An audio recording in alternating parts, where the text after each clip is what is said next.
He kupu no te uru ka rewa ki te rangi a ka mai o ātu rā ki te kā ui wairua kōrero atu nei. He kupu no te uru ka rere ki te wenua o tino ka wakamanawatia te kaupapa tangata e tau nei i te pou o te wenua. Ka tia ke nau mai e nui, nau mai e rai e te rau i e te rau a wakatau mai rā. Wakatau mai rā ki te kupu o te uru, ko tāna nā kaupapa e tū tautoko ake ana o tia no e taunaki nui ana i ngā pūrongo i puta mai ai i te reo o te uru o tēnei wiki. Ki tā tātou nei a pūrongo tuatai. Kia uiwa ngā mata ki wea o tia no ki te maunga tito ea o Taranaki. Ka aropū atu rā ki te riwa o te roe o te atiawa, o tia no ki te pātaito o Pukerangiora. Mō Pukerangiora tēnei o ngā pūrongo te tūnei. E pātawito, e no oanga no te rātāwero tangata o ngā rā ki tua. Kua pōiritia anui mā ara i mā o te ano ngā uri tonu o tērā takiwā ki aere ki te ako o te ano ki te kuurumaki ki roto i ngā kōrero taketake mo tērā pā o te ano mo tērā kāinga. Ka tiake ki mātaki e taki ake tātai.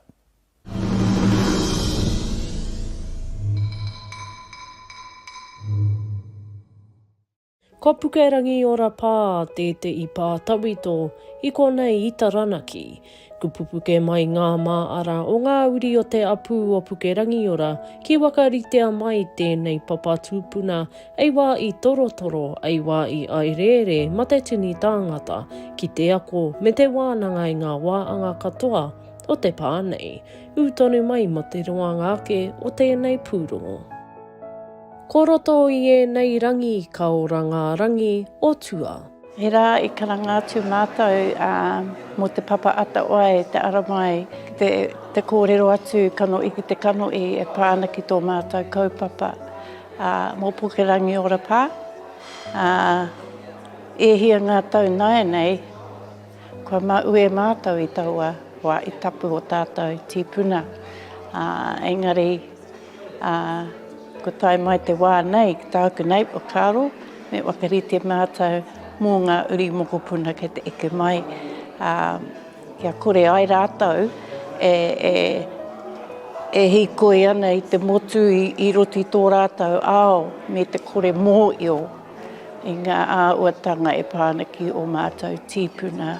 Ko Pukerangiora e pā no tuatawito, kei te takiwā o Whaitara ki te māraki o Taranaki, e tū ana. I ahu mai tēnei kaupapa mai nā wāwata me nā hia o nā kaumātua o tō tātou mātua, tūpuna mātua i riro i te pō. Ko tō rātou o rātou hia ki te kōrero i nā kōrero o te hau kāinga hei whakakotahi ai te hapū o Pukerangiora. Ko tēnei kaupapa, he kaupapa whakahirihira mō tātou. O Pukerangiora, o te ateawa hoki, he nui nā kōrero o te pā. Ko te hehia o te hapū ki te whakaoho i nā mohiotanga, o nā iwi katoa, ahakoa no wai ahakoa no hia. He tino hia nā kura, nā whānau ki te ako i nā kōrero o te haukainga. Ka wakatūria e ware waka mārama kōrero ki te tomokanga o Pukerangiora. Ei pātaka pupuru, tuku kōrero i tori mo te pātū pua nei. Kuti mata o ki ngā uri o Pukerangiora ki te waka kaupapa i ngā pūrākau mā te mati iko, ei rau anga wāngai i ngā kōrero tuku i o mō Pukerangiora. O i te tuatahi he kaupapa ora, he kaupapa hapū, o te rā e mahi tahi te hapū ki te papa atawhai. He mahi tahi tātou hoki te kaunihira rohi o ngā motu. At the moment we're on a roadshow around New Zealand talking about the 400 million that's coming into conservation over the next 5 years, which we're pretty excited about. The purpose of my visit here today is to really get to hear and understand this wonderful project and to learn more about the history of the area. Ko te maitai a te apū o Pukerangiora, te kauni era o ngā motu, rātau ko te papa atawai, e pua wai ai tēnei kaupapa. E ai kia Nelson, ka tautokona te kaupapa nei e rātau ki runga i te pā tawhito a pau te kaa. Ko tētahi o oku hia ko te ōrangatanga o te hapū. Hei whakapiri, hei whakakotahi, hei whakahoki, ki te pā, ki kairau hoki, ki te ako i ngā kōrero, i ngā kōrero tuku iho. Ko ia tēnei a Pukerangiora pā, i rongo ai te aruru o ngā pakanga o tua uki o te muru raupatu. Mā ngā pūkenga o Anei rangi, ka Rangiora te āpōpō. Rauru Broughton pui, te reo o te uru.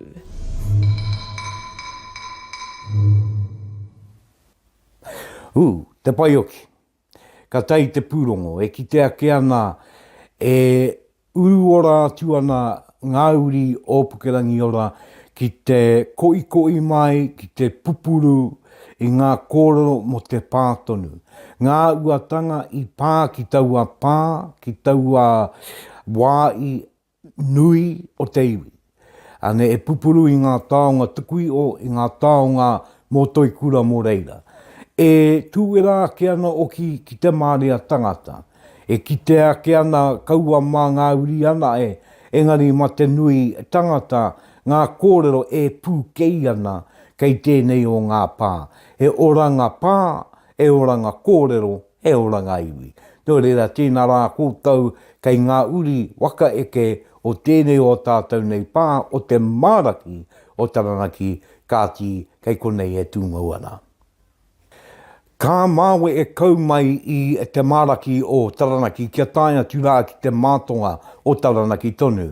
Ara ki te riu o te roe o Ngāti Ruanui a Pokiwa. Kei konei tātou kei Ngāti Ruanui e rānui e tino e whānui tēnei, e wakatairanga ana e wakamanawa nui ana i ngā wetu o te rangi a pūanga a Matariki o te ano rātau mā. Ko riro rāma tēnei kā ui ngā tāngata o Ngāti Ruanui, tēnei kaupapa e kawe e āpai tuake. Ka tiake ki aro pū atu tātou ki te pūrongo.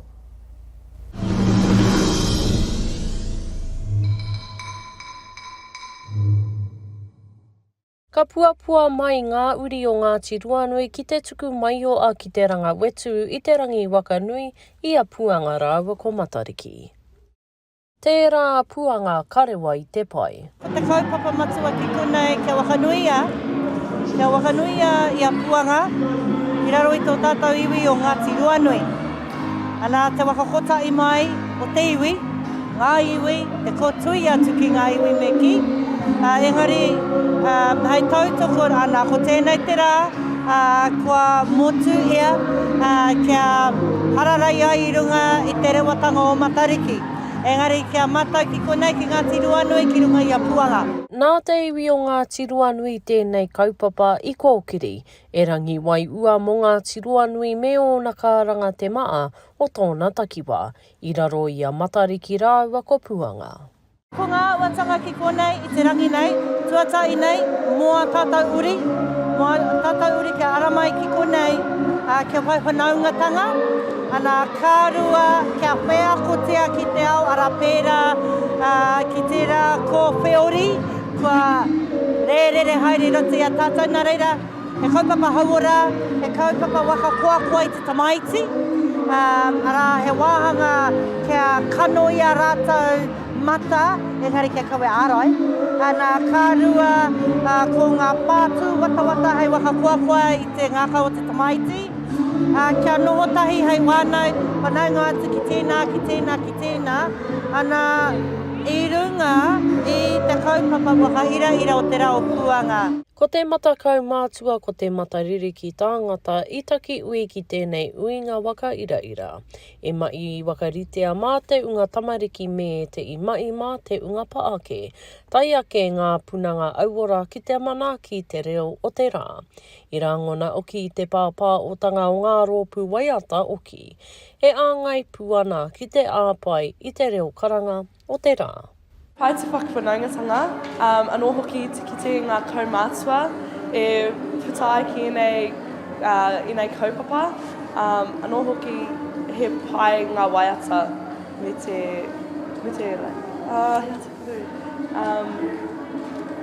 ngā waiata me ngā kōrero o Matariki. Kite ngā kaumātua, whakakotahi tātou, whakawhanaungatanga. Ko tēnō o ki ngā paake i pīata i te ngākau a te unga tātaraki i nei, i witawita i te katoa o Huckley ki ngā kōrero me ngā waiata mō Matariki, hei tā akapita i matua te kaupapa i te wakakotai me te wakawanaungatanga. Ho kereru ana au i te mea i atau, a akua a ruanui e wakatūngia kaupapa, a akua te wā o te tau.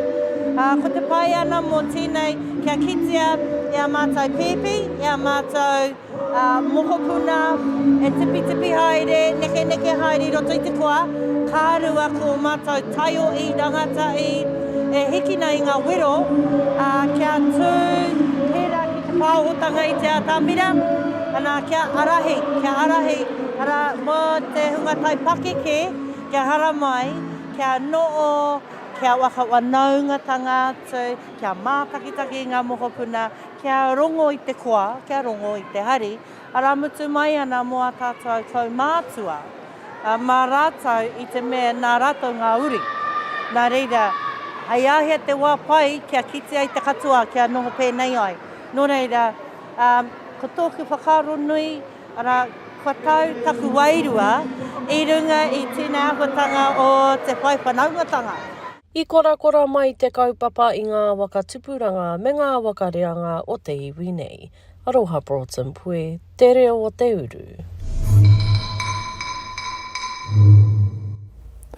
Ka tai rā ko te pūrongo ko tēnei e tātou mā, e kite ake ana, e oki ake ana ngā te iwi nei o Ngāti Ruanui ki ngā kōrero o rua tawhito, ki ngā kōrero i āpai tūtia e o rātou mātua i te wai a rātou. Kua noo mai ko ngā kōrero o te ao ne e kura hei taonga mo nāia nei rangi.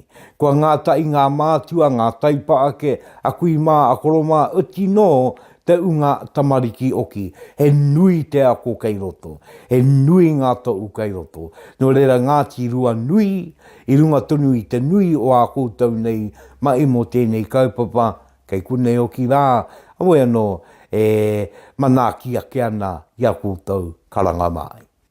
Ara, ko Aotea tonu te waka o Ngāti Ruanui, ko Aotea oki te waka ara ki roto Wanganui. No reira kei Wanganui tātou i tēnei wā. Kei ea, kei te taone rawa. E a te kaupapa, ko iha tērā, ko ngā wetu anō o te rangi. Tērā te i pō i whakaritea mo te unga waka ngaau. Waka mine tangata, ngā mai uareka, te tūmai o te tangata ki te waka katakata, i roto i tēnei wā o puanga Matariki. Ka tiake, anei ngā kōrero a eruera rere kura.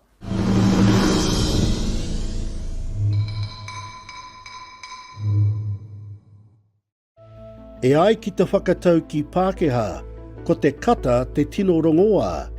Te rāpea, koe nei te i rongoa pai, e timata i te tau o Māori. The best thing about it is people get the day off and they also get to come out and have a good laugh. And what better way could you celebrate Matariki than coming out and having a good laugh, eh bro? Koe nei te hangareka ahurei i tū ki whanganui hei whakanui i a Matariki. A kia pia tāta mai e tahi kiri hangareka tauhou, pērā i tēnei tangata e whakapapa ana kia waikato tainui e noo ana ki pōneke. Can I get the roto just hot? And the waiter just says no. I think it's just cool to have something that gives a chance just for Māori performers, you know, because it's, I don't know, it's funny because growing up I was like, oh, Māori people, like they're the funniest people, and then you kind of get into comedy, maybe just we're in Wellington and there's not as many Māori performers as you might think there are, but like, I don't know, I think now that I'm still doing comedy, I still kind of hold on to that actually, yeah. Māori have got the most incredible sense of humour in the world, and we all get each other, you know. Māori are witty. It's sort of a dry humour, but they can just throw it out there and give it back, and I love that about them. Mō tēnei wā ene no Ngāti Kahungunu ki Wairarapa, I whai wāhi aia, hei kiri hangareka, hei whakahonore e tana tama kua riro. Went through a really rough time with my eldest son. He had diabetes and he lost his legs and he lost his life. And it was a very intense grieving time for our whole whānau. And 18 months after he passed, I just thought, right, okay boy, I've cried and cried a million tears.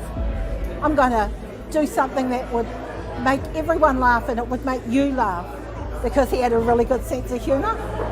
He was witty as. And so I decided to do a what do they call it? Open mic. And I brought one of my other sons and his wife. And it was 3 years ago yesterday, because my son texted me and he goes, Ma, he said, do you know it was 3 years ago tonight that you did your first open mic? Hei tai Cajun no Ngāti Kahungunu e noho ana ki whanganui, kei te pirangi aia kia whakaratarata mai ngā tāngata Māori ki ene momo whakaari. I'm not going to lie, man, at some of these shows you come out here, bro, it's spot the Māori. You know, like there's not always Māori in the crowd. You might get like one or two, you know, but tonight we'll see how it goes. We'll see how many we can get out. But this is what we're kind of building towards. We're trying to get more Māori bums on seats, you know. And I think with us, you know, sort of bringing this style of comedy to the masses, and then hopefully the cousins will come out and start watching some live comedy. You know, one thing I absolutely loved about the Wellington protests, right, was the solidarity, the unity and the equality. Māori and Pākehā together, both getting hiding from the cops. Kāre he rongoa I tū atu I te kata, hei whakaharikoa I te tangata. Iruere rerekura, te reo o te uru.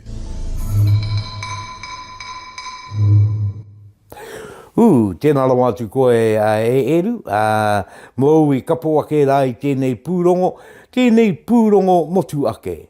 Ana e kite ake ana I te I atu āhuatanga waka nui I ngā wetu o te rangi. Waka iira I tēnei wā o te tau au Māori.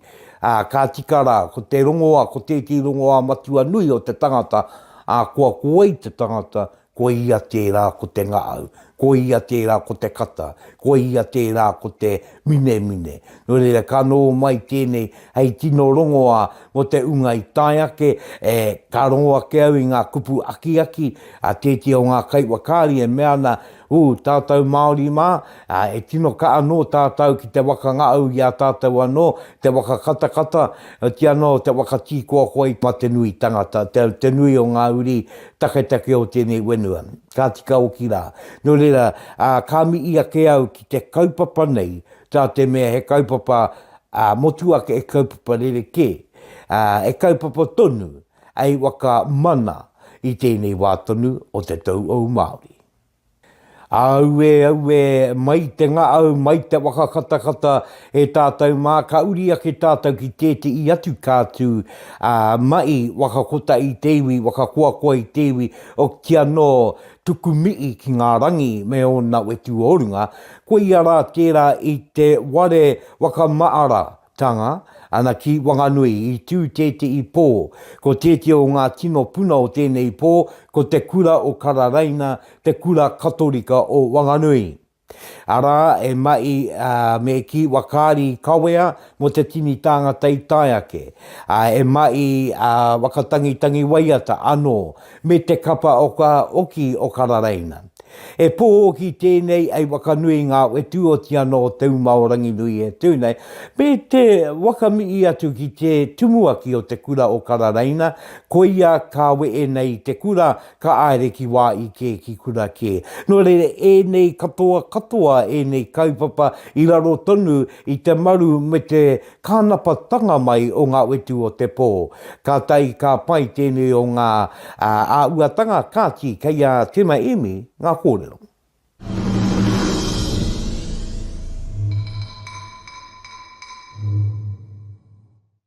I whakakau atu ngā whānau maha o te kura kāriti o Karaneira me te hapori whānui o Wanganui ki te horo maumahara i Wanganui ki te pō whakanui i a puanga. Whakaro hia māua ko Van me pe ea te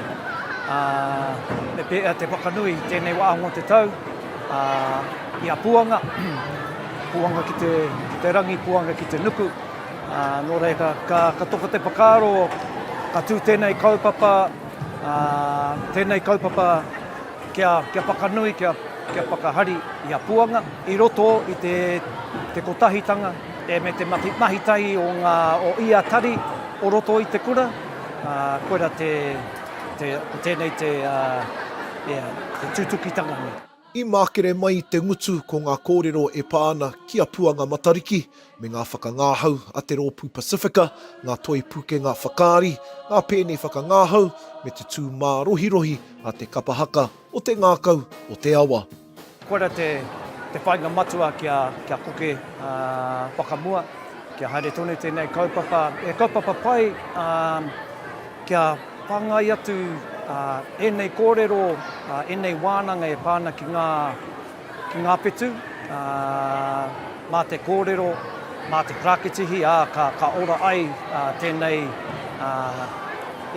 āhuatanga kia kore mate moa tēnei kaupapa o puanga ko Matariki anō oki. I tai ko te karanga kia e ai te wā ki te tumuaki o te kura kia Justin Harper. Ka mutu i tana tūranga hei te mutunga o tēnei wāhanga o te tau. I nā te maha o ngā hua me ngā painga i whakatōkia e Harper ki roto i te kura i ōna wā. Kāore he kore ka pauri te katoa i tōna wehe ngātu.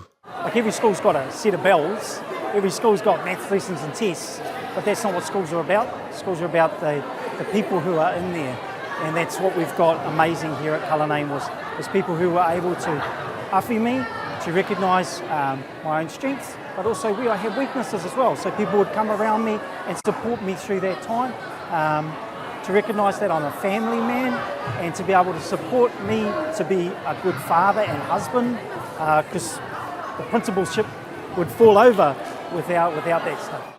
Ko te whainga matua te kura, kia whakatū tēnei kaupapa ia te tau, hei whakātu atu i ngā pū manawa me ngā Pukerangiora a ngā tauira e haere tonu mai ana ki te kura nei. We set all the whānau into the schools for our tamariki, re-established myself up in a kura that I have been part of. A significant part of my teaching career was at John Paul College. So I'm going back a few staff. It's sort of, oh yeah, here he comes, he used to have a few drinks on Friday night, and I've grown a lot since I was there, and I'm really looking forward to being there. As I said in my kōrero, at this college in Cullinane, Jesus is at the centre, and that is the same at John Paul College. And so that is my mahi, is to be a face of Christ to our young people, to preach that good news, that gospel message. Ai tēnei wā kei te hikaka tonu ki tēnei āhuatanga, engari i te tuatahi ka ki aku maara ki o tātou mate, kua wei atu i a tātou i tēnei wā, ki rawa mai ki a tātou ki tēnei piringa, ki tēnei uiuinga, miharo tauke rawa atu. Ka haere ngātahi a te ngākau o te awa me Harper ki roto rua hei te wiki tuarua o ngā harare e kainamu mai ana ki te hari i a Harper ki tōna kura hau ki te kāreti ohone paora. Te mihimi te reo o te uru.